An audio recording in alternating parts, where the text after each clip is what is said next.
तेजस्वी प्रसाद यादव अखिलेश यादव की सियासी राह पर चलने को तैयार है।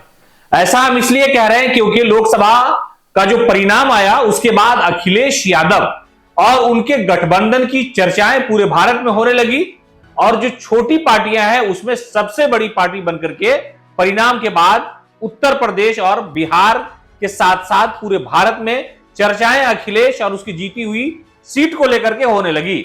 अब जबकि बिहार में विधानसभा का चुनाव होना है तो उससे ठीक पहले अखिलेश यादव की राह पर चलने के लिए तेजस्वी यादव तैयार है। दरअसल ये सियासी राह इसलिए मायने रखती है क्योंकि उत्तर प्रदेश में समाजवादी पार्टी और बिहार में राष्ट्रीय जनता दल, इन दोनों पार्टियों का एक बड़ा वोट बैंक जो है वो यादव और मुसलमान वोट बैंक है। लेकिन उत्तर प्रदेश में अखिलेश यादव ने इस बार भारतीय जनता पार्टी को रोकने के लिए और अपनी जो सियासी कारकर्दगी है उसको बेहतर करने के लिए उन्होंने जो चाल चली, जो तरीका अपनाया वो कारगर साबित हुआ।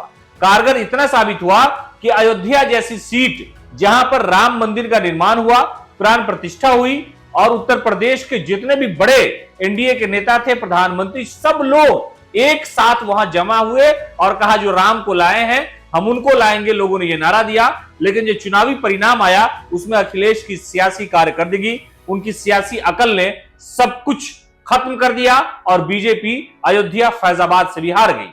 लेकिन उस जो तरीके पर चुनाव लड़ने की कोशिश अखिलेश ने की, अब उसी तरीके पर आ गए हैं तेजस्वी प्रसाद यादव। दरअसल माई की जो राजनीति है उसमें और दूसरी जातियों को जोड़ने की पूरी कोशिश की जाए और अखिलेश यादव ने इस पर काम किया तो उत्तर प्रदेश में यादव मुसलमान के अलावा जो एक बहुजन तबका है उन्होंने सलीके से वोट दिया और उत्तर प्रदेश में बीजेपी को भारी नुकसान उठाना पड़ा। अब उसी राह पर तेजस्वी प्रसाद यादव चल पड़े हैं, यानी एमवाई मुस्लिम यादव से अलग हट करके जातियों पर फोकस कर रहे हैं तेजस्वी यादव।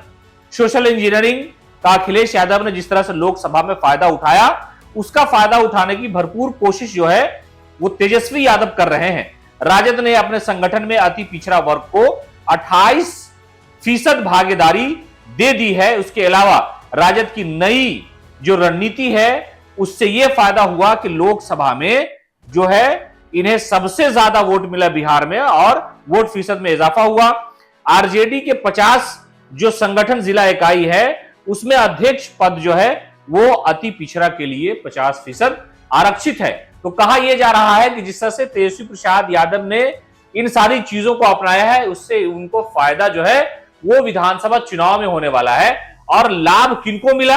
अखिलेश यादव की मिसाल मौजूद है कि परिणाम जो लोकसभा का आया वो समाजवादी के फेवर में, पीडीए गठबंधन के फेवर में आया। इसलिए माई से ऊपर उठ करके जो अलग जातियां हैं ओबीसी की, उनको एक साथ जोड़ने की कोशिश की और उसका फायदा अखिलेश को मिला और अखिलेश की राह पर बिहार में तेजस्वी यादव चल रहे हैं। पनोरमा ग्रुप, जो सोचता है वो करता है।